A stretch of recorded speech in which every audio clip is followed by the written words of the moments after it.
Welcome to the Bombshell Business Podcast, where driven women in business learn how to become more bold, brave, and unwaveringly confident. Feel empowered and challenged through inspiring stories and tell it like it is advice for business, life, and leadership. Hey, Bombshell. Welcome back. I'm so happy to have you back with me, hanging out, chit-chatting about how to be a bombshell businesswoman, how to be that bold, brave, unwaveringly confident fempreneur, as I know you've already heard in the intro, but the more and more I hear from you, the more I know I need to say that on repeat. So go back 15 seconds, listen to it again and again and again until you have that level of confidence that is going to enable you to do the things, I've been hearing frequently, I wish I had the confidence that you have. And honestly, I've got problems and insecurities and hiccups and everything, just like anybody who listens to this podcast does. The only difference is that I really know what it is that I do well, and I just want to help people with that. And so I'm not going to let anything get in the way of that. And that's my encouragement to you before we even dive into this episode, which does go a little bit long. So if you're driving to work or whatever, this might be a on the way to work and on the way back kind of episode. As always, I want to give a shout out to listeners who leave a rating and review. I always appreciate that because you giving the podcast street cred is way more powerful than me saying like, hey, listen to my podcast, because obviously I'm the one who's doing it and I do want to help more people. And so the more that you do things like this and share it with your friends, the more people that I can help. And that is just a beautiful thing. So this particular review is titled Fantastic, and it's the Evanly Ewan group, I think. Amber does a fantastic job on these podcasts. Great information and motivation. Thank you very much for that. I appreciate it. I love a sweet, succinct, this is what it's about kind of review. So thank you as always. Also, before we dive into today's interview with Rebecca, I just want to thank you as well for booking times with me to chat. On the last episode, I asked you to hop on my calendar and grab a 15-minute slot, not so that I can pitch you on anything, but just because I want to understand where you are in your business and what problems that you have, so I can make sure that I bring the right content to you and teach you about the things that you need to learn about. Okay, so those are all the housekeeping points and the announcements, and let's dive into today's episode. If you are ever going to hire somebody, if you're thinking about hiring somebody, if you're even going to hire a vendor that you're going to work with a lot, this is your episode. I'm very excited to introduce Rebecca Barnes-Hogg, and let's dive right in, Bombshell. Okay, Bombshells, as promised, I have the expert hiring extraordinaire on the line, and we are going to be speaking with Rebecca Barnes-Hogg, who is a serial connector of small businesses with their ideal employees. You hear me talk about ideal customers. She is the ideal employees master. She first discovered this talent as a teenager when she helped her high school classmates find summer jobs. Her career in corporate America encompassed all facets of business. Rebecca reorganized early. I'm sorry, we're going to have to do that again. And I'm going to put my glasses on. Sorry. Rebecca recognized early on that at the center of every business is its people. Throughout her career, Rebecca excelled at putting the right people in the right positions to make things happen. In 2011, she founded Yolo Insights to make sure that no small business is held back because they are unable to find the talented people they need. Her passion for hunting purple unicorns, or in real life words, ideal employees, shows in the transformations she helps small businesses achieve. Rebecca's recruiting insights have been featured in Inc.com, Business News Daily, U.S. News and World Report, CBS Small Business Pulse, Market Watch, Hotel Executive, and HR Magazine. Rebecca is also a co-author of Rethinking Human Resources. And I got to tell you from experience, this book is pretty straightforward and fun. I've read it. She's outlined 7 bite sized, easily digestible chapters on how to hire without all of the massive headaches. Rebecca, welcome to the Bombshell Business Podcast. Hey, Amber, glad to be here. So, I love your approach on everything hiring. I think we agree so much, and I can't wait to dive into very specific questions that bombshells can take and apply to their businesses. But before we dive into the principles of the book, I got to hear your craziest interview story ever. It's hard to pick just one. But when you do thousands and thousands of them over your career, like I have learned that I will never, there's always something that I haven't heard before. But I think the craziest one was probably the guy who showed up for his interview in this outrageous outfit. And this is like an ultra conservative, suit and tie kind of, professional organization. And just proceeded to tell me about how he hated conservative people and, there's no way he could work, a 9 to 5 in the office job. And I looked at him and I was like, whoa, wait a minute here. Did you read the ad? Did you not? Did you not know what kind of company you were Wow. coming into? Like, did you not see the, no clues on the way in? So, yeah.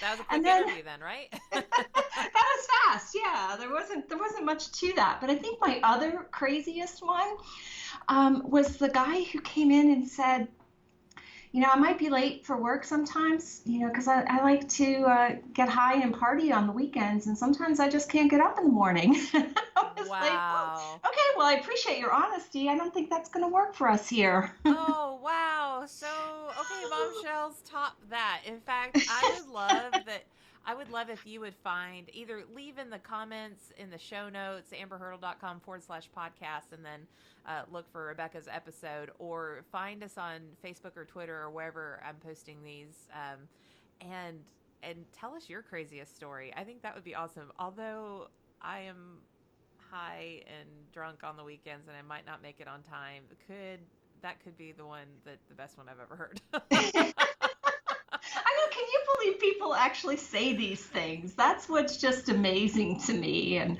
I've always said, I have to write a book about all this crazy stuff. But then I'm like, gosh, people could say, oh, that's about me and sue me. And I'm like, no, these stories are better just left for fun things between friends. Yeah, So good cocktail party conversation. right, right. Well, so as you know, I was reading your book on the beach a couple of weeks ago, and I kept shaking my head in agreement, and my husband was like, "What are you reading?"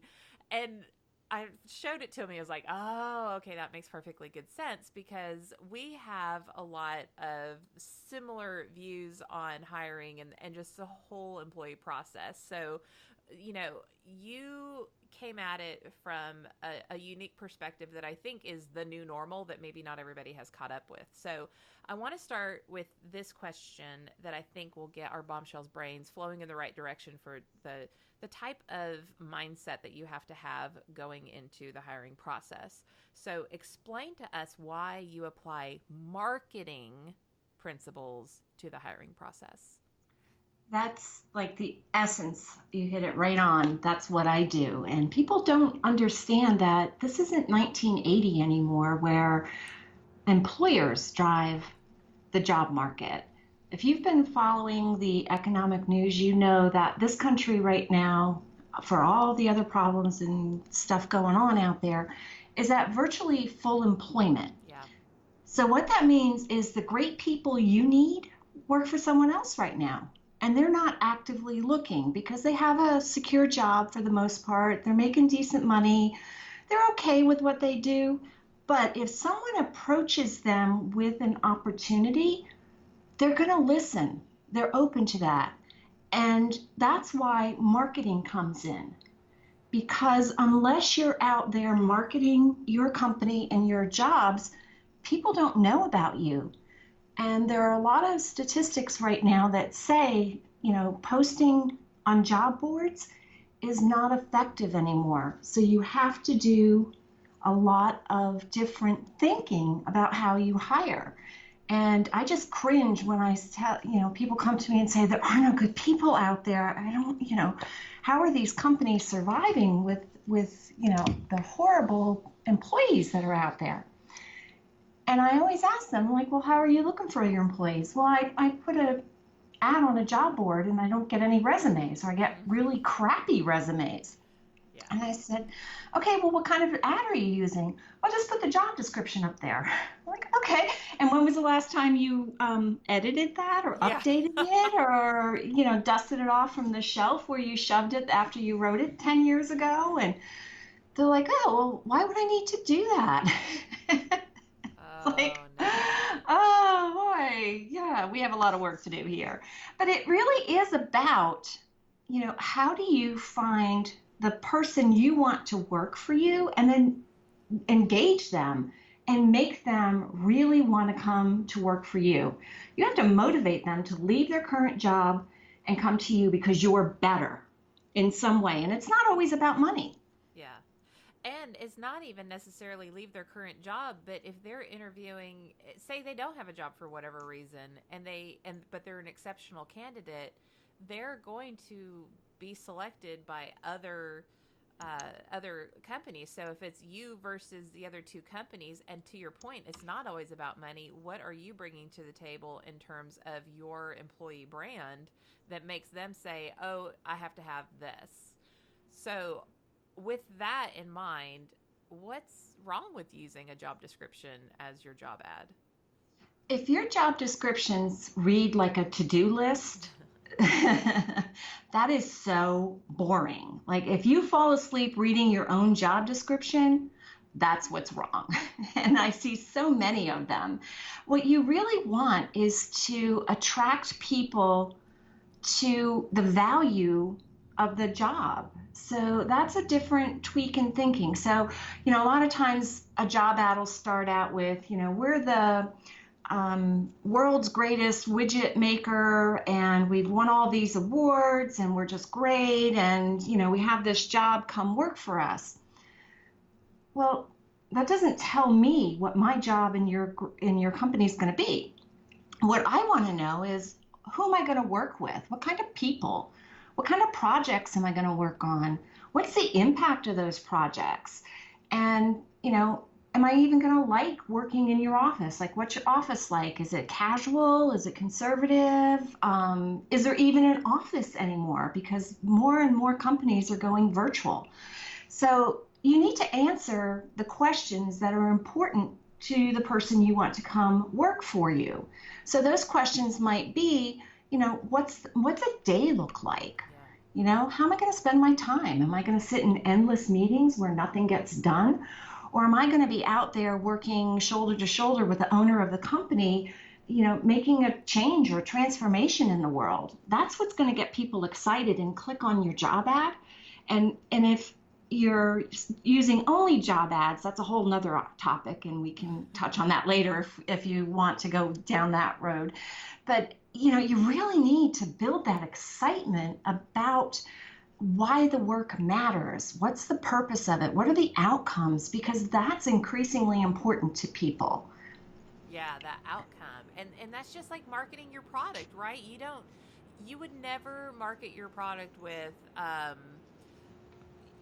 oh gosh, I don't know, like here's a widget and here's all the little technical things that go into this widget. You don't market the features, you market the benefits. That's not to say you can't talk about the features, but it's like here's how this widget is going to solve your problem. And so it's the same thing with inviting people to become a part of your work family, to be a part of that culture, and to be able to be a representative of your brand experience to their fellow employees and to customers. That is a different world than here's your to-do list. Are you capable of doing it? Right, right. It really is. It's a mindset shift, and it's hard for a lot of people to make that. And the other thing, too, that I think people kind of get stuck in that old way of thinking about recruiting and hiring is that people have not a linear career path anymore. Right. It could be steps, and some of those steps could be going backwards, and they're learning related but different skills. So they may be in different industries and pick up a skill that would be perfect for you, but they don't have experience in your industry or in your exact position. And a lot of companies rule those candidates out. And that's a huge miss because having that broader range of experience and looking more at the transferability of the skills is more critical than, checking off those boxes on, they have to have, if you're in construction, for example, they have to have construction experience. Well, where else might they gain that experience outside of construction? So thinking differently about where you find people and where good people could come from. I have a great example of this. One of my clients does industrial tools. So think huge tools that move, gigantic pieces of equipment. So the clients are, large engineering companies, could be government agencies like NASA, and their salespeople have to understand sort of thinking in 3D and geospatial relationships to help their customers pick the right tools for the job.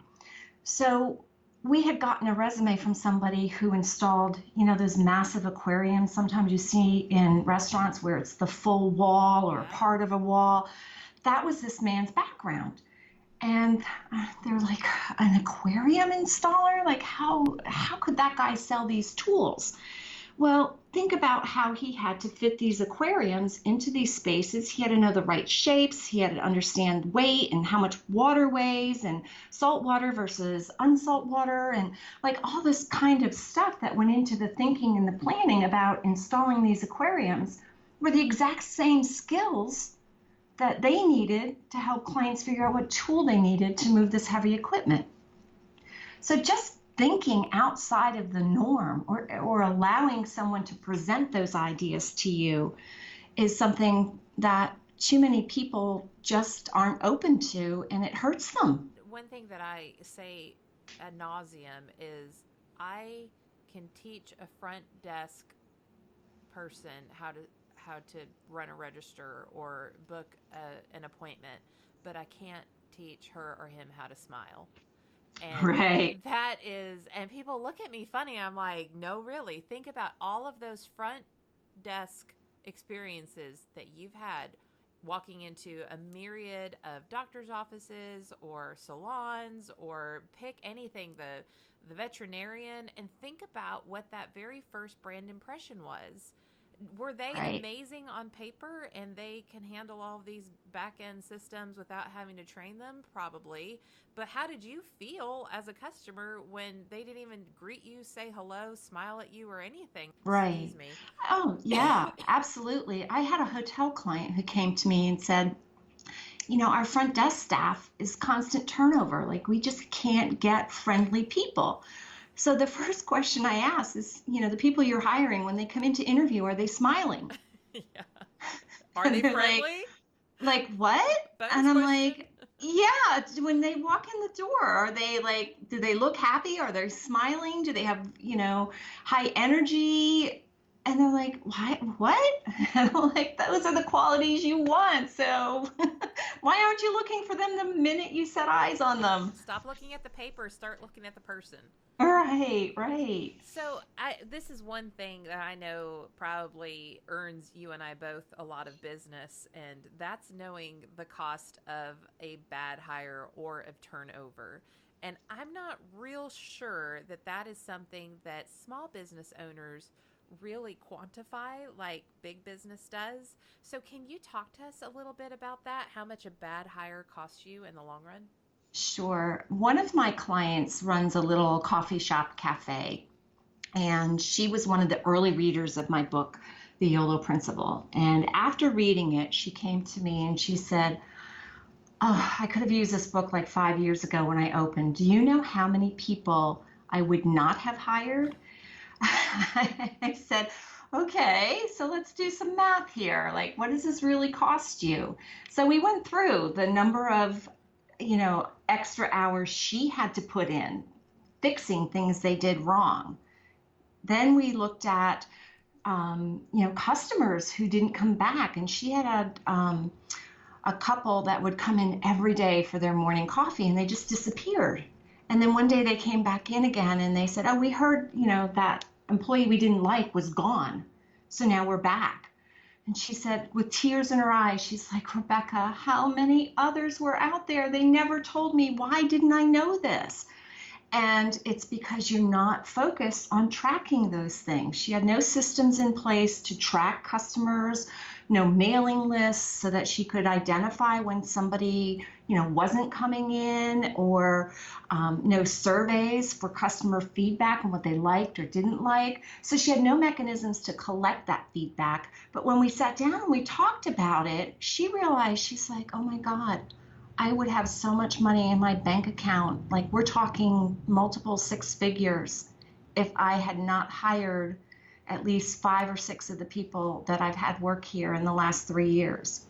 So it can be heartbreaking. I mean, she was literally in tears as we're having this conversation. So, and that's really the heart of why I do what I do, is I don't want any business owner to have to experience that, because you put your heart and soul in your business when you start it. Absolutely. And it just, it breaks my heart when I watch small businesses struggle and not be successful, when it's really easy. Some shifts in thinking and some, little work behind the scenes, and life could be so much different for them. Absolutely. Even just doing some quick math, I recently became a customer of a business.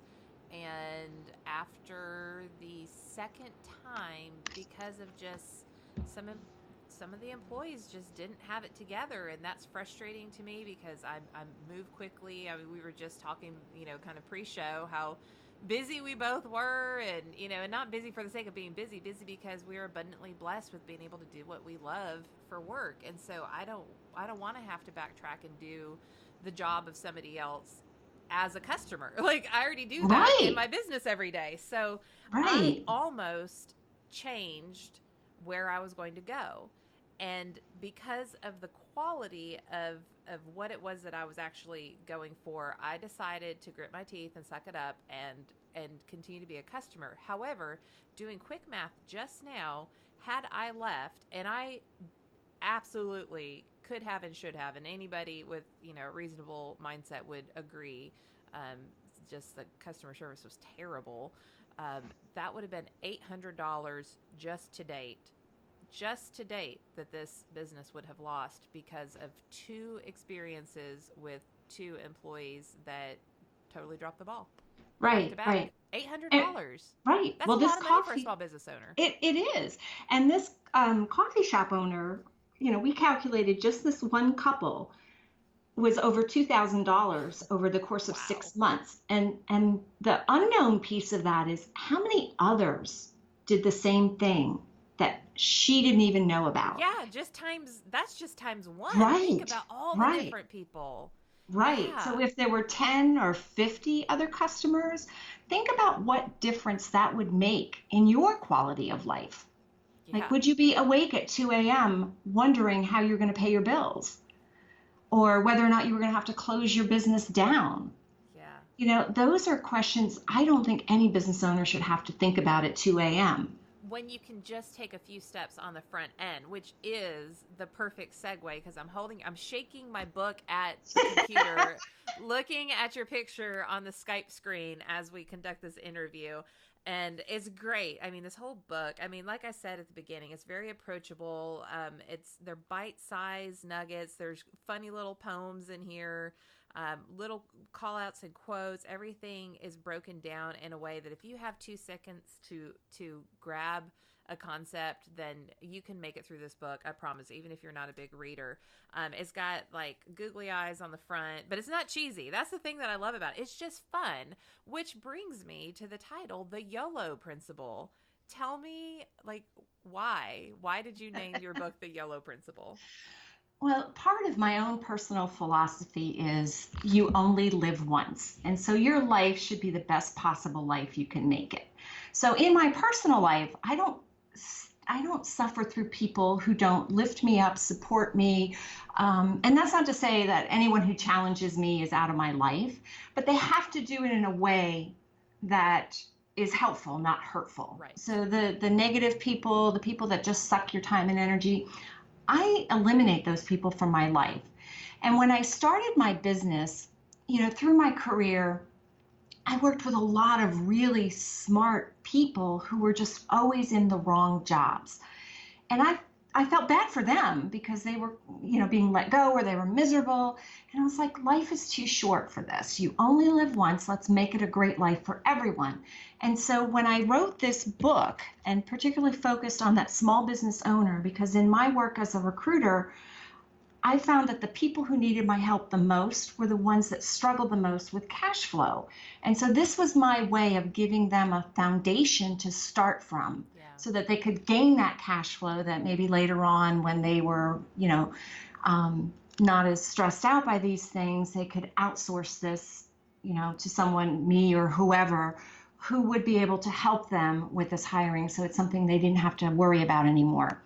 And I tell everyone I work with, life's too short. You shouldn't have to work with someone who's a jerk, someone who drains your time, your energy, sucks the life out of you. And how many times, whether we work for someone else or we have our own business, do you have people in your life that are doing that to you? And that's why this book, I wanted to make it fun. I wanted to make it lighthearted. I understand everyone is so time crunched anymore with hundreds of things competing for our attention all at the same time. So you can read it in any order. It doesn't matter.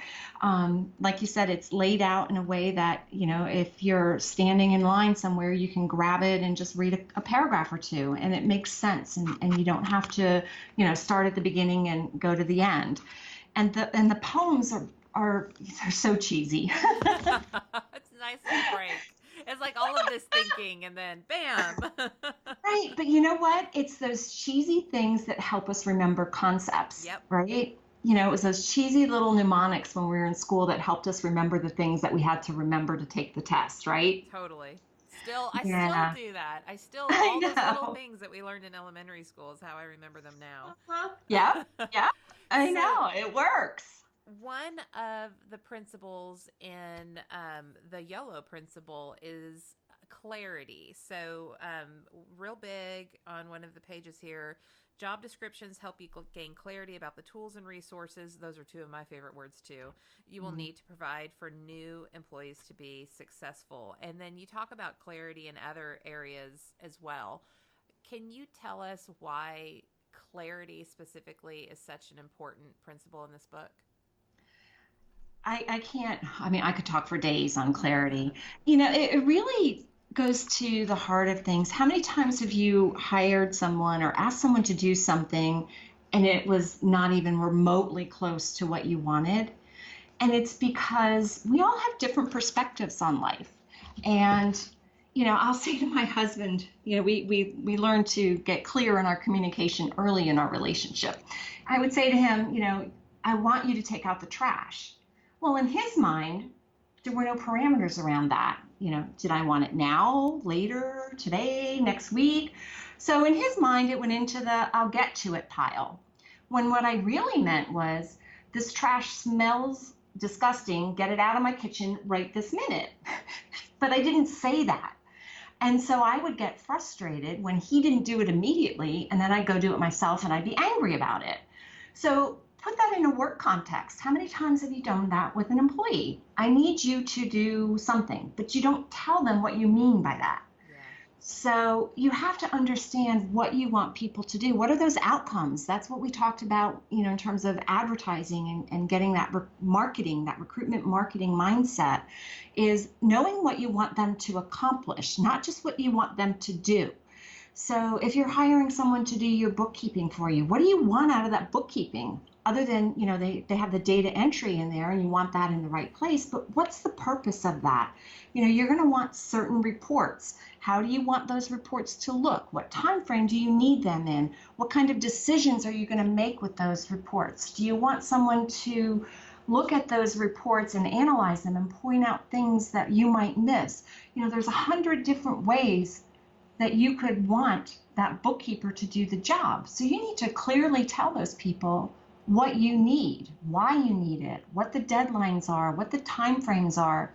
And you have to define what success looks like in that Yes. position, right? Because if you don't, that makes those performance conversations so much more difficult. How many times, either as an employee or as a boss giving feedback to an employee, have you heard or even said yourself, "Oh, I didn't know that's what you wanted." Or that's the Right. Or first time, yeah, that's the first time I ever heard that.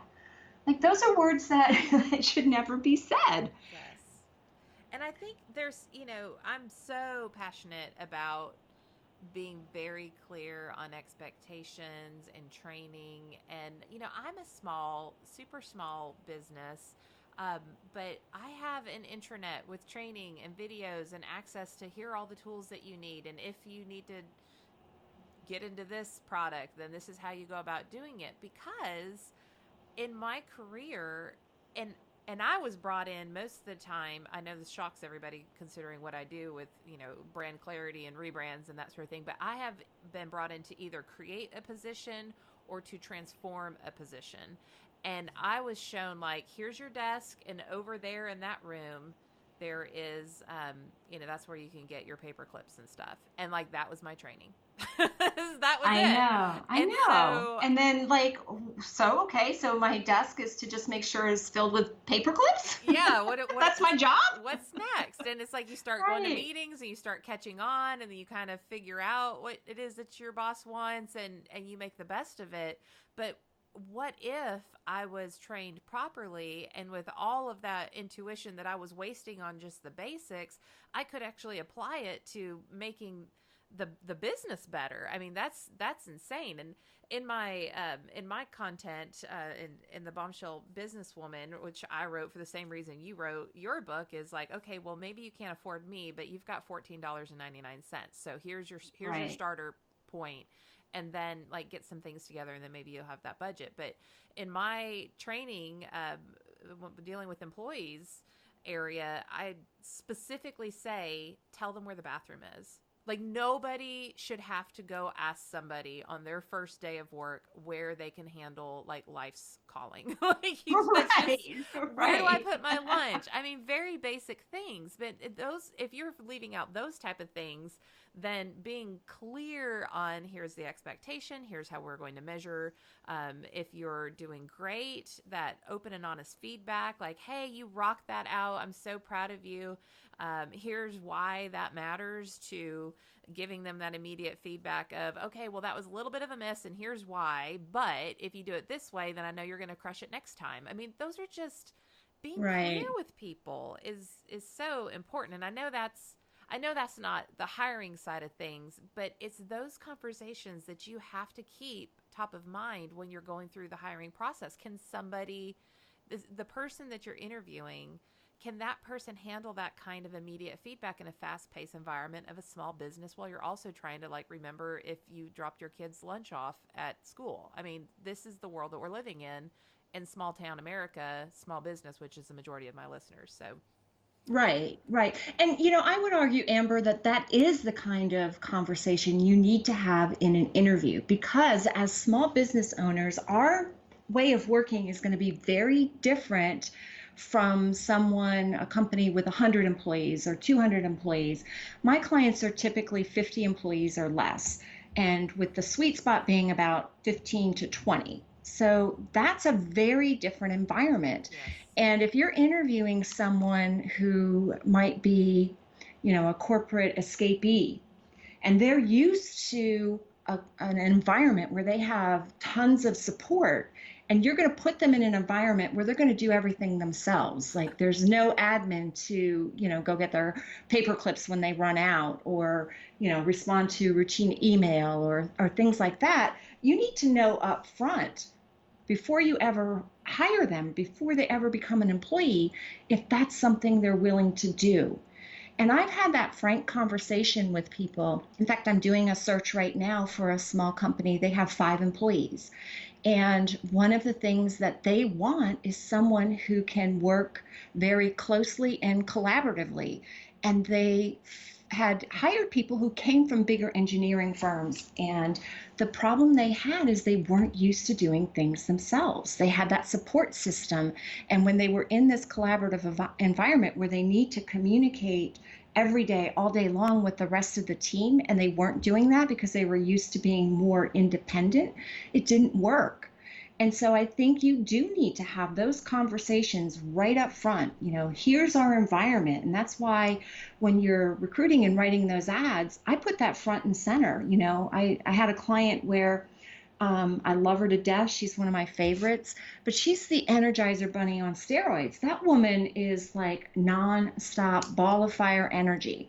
And she needs people who can keep up with that. And that's the first line of our job posting when we put that out there. Are you constantly energized and on fire and ready to hit it hard? Because if you are, we want to talk to you. If not, move on to the next ad because this isn't for you. Yeah. And you make it really clear and people self-select out. So think about the time now that you're not spending on people who won't work out. Yeah. You save that interview time, that going through the process, and the worst possible situation, they make it through the whole process, you hire them, and then 2 or 3 months later you have to let them go because you both understand now that this isn't a good fit and it's not going to work. Yeah. I always tell, and I have for a long, long time, I consider myself a strong leader. I hope that I've been a strong leader, especially since I teach it. But the thing that I tell my employees when I was in corporate or even now is I am the bipolar leader. Now that sounds very scary on the front end, but here's what happens when you're in communication and engagement and events and branding and marketing. I'm either going to be all on it and leading the way and making sure that everybody knows their piece of the pie, or I want to be told what to do. Once I hand that ball off to you, once I have mapped it all out and answered all the questions, if you need something from me, you have to approach me. I'm not going to try to, through osmosis, figure out if you're struggling. You've got to be open and honest with me and say, I need this from you. Or here's the roadblock that I hit. I need you to move this roadblock for me. Or I don't know what to do with this. Whatever those questions are, then you tell me what I have to do to make you be successful. And I almost feel like those roles switch a little bit. And so now I'm more of like an inverted pyramid style of leadership. So planning, total trickle down. Once we're in implementation phase, I'm like, you tell me what to do and I'm going to make it happen for you. And that's not something that a lot of people can handle. I mean, if you're not comfortable pushing back or saying, Amber, you're moving too fast, you didn't think about this, then you're not a good fit for me. Because, Right. Or even, hey, Amber, you blew through that so fast, I didn't catch it all. I need right. you to slow down and repeat whatever it is I missed. Yes, absolutely. And my team knows that they can, I mean, we just tell it like it is. We don't have a lot of time. And so if that's your style, you need to be upfront with that, especially when you're a super small business like ours are. Okay, so I want to cram in one more thing before we get to the juicy stuff of like where to find your book and all that good stuff. Can you give a small behind the scenes look at some of your insightful interview questions? This is my favorite part because it's almost like being a detective, right? Yes. You know, um, I get people all the time that say, I asked these questions because they were on the 10 best questions to ask in an interview. I found them on an interview. It was in a Forbes article. It was in Entrepreneur Magazine or someplace like that. Well, the problem is that whoever wrote those questions wrote them for their business, and their business is really different from your business. Right. So they're great questions to ask, but you just need to know how to use them to get the information you need. So, I'll use some of the cliched ones. We all hate that question. Tell me about your strengths. Tell me about your weaknesses. And we all know that when we ask those questions, we're probably not getting the truth. So what I do is I take those questions because we do want to know where people are strongest in weakness or weakest. And the way we ask that question gets flipped around a little bit. And so we say something like, could you tell me about a time when you were faced with a situation and you had no idea what to do? You didn't have knowledge or skills or resources. Something was missing and you were kind of at a roadblock. Well, that's going to tell you strengths and weaknesses in one question, because you're asking them about a situation that everyone has faced whether it's our personal life or our professional life. We've all hit those things where it's like, oh my God, what do I do now? I don't know where to start. So when you don't know what to do, that's a weakness. And how you approach that weakness, where do you go for help? Do you do your own research? Do you find somebody who's done it before? Do you ask questions? Do you dump it in your supervisor's lap and say, hey, I don't know what I'm doing, so I'm going to leave it with you and I'm going to go home for the day? Yeah. Right? So, depending on what you need in your organization, that you might want that person to come to you immediately and tell you the problem. But you might be someone like me or like you, Amber, where like if there's a problem, you need to do your best to figure it out. And if you can't, then I want you to come to me. Right. So those are important things to know. And you have to know ahead of time which answer you want. And then you can get a good response to that.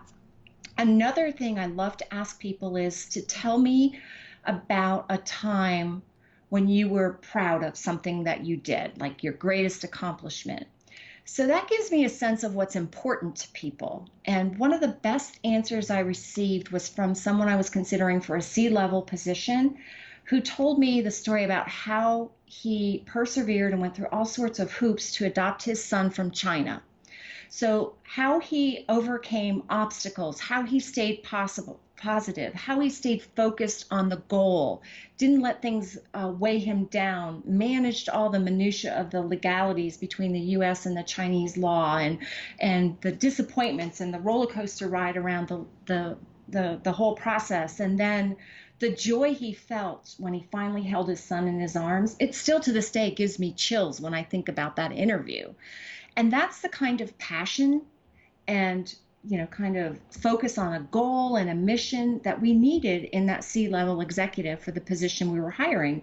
And this guy beat out someone who had the perfect resume and did everything else perfectly. But it was that question about what they were most proud of that differentiated them from the other candidates and caused him to get the job rather than the other three that were in consideration. So just really know what you need to know before you even start asking a question. And then the other caution I give people is don't give away the answer you want. How many times have you been asked, tell me about a problem you solved? Well, hello. Maybe I only ever solved one problem, so that's what I'm going to tell you. And then the other 99% of the time, I don't solve problems. I ignore them till, they become disasters or whatever. So really be intentional about those questions. Yeah, I love that. And wouldn't you agree that there's a little bit of gut instinct that goes in on this too? That maybe on paper they don't look like the perfect fit. Maybe candidate B has the perfect fit, but in those conversations, like you just explored, something bubbles up that connects with you at a deeper level that maybe it's not like, oh, I like this person, I'd like to have a glass of wine with them, like they're not necessarily always the good employees, but it's like I connect with this person from a values perspective at a different level, and I trust them to treat my business the way I would treat my business. Right. I think there is, but I think you have to validate those assumptions. And I Yes. tell my clients all the time that people get horrible advice about what to put on a resume. And relying only on what's on the resume is a huge mistake because there's a story behind the person. And you kind of have to learn to look between what's written on the page and what you might know about the position. So I'll go back to like the guy who installed aquariums. Like when you looked at his resume, you were thinking, ain't no way this guy can do this job. But yet when he came in and interviewed think about the people who spend the money on wall-sized aquariums. They're not your average homeowner who spends a couple $100s on we're talking hundreds of thousands of dollars that these huge wall-sized saltwater aquariums fill. So customer service was phenomenal. It came through every answer that this guy gave.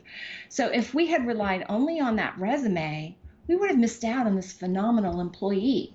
So you have to learn to read between the lines and then listen to the story. Like we all have stories behind us, and it's hard to put your entire story on a piece of paper. And we force people to put it in 1 or 2 pages because a resume gets looked at between 5 to 7 seconds. And if something on there doesn't immediately catch your eye, you move on to the next because we're time crunched. We don't have time to read 7 pages of a resume. So you want the essence of your values and your ability to give results to be at the highlight of that resume, the very first couple lines. Otherwise, a recruiter or hiring manager, whoever, is going to pass that by.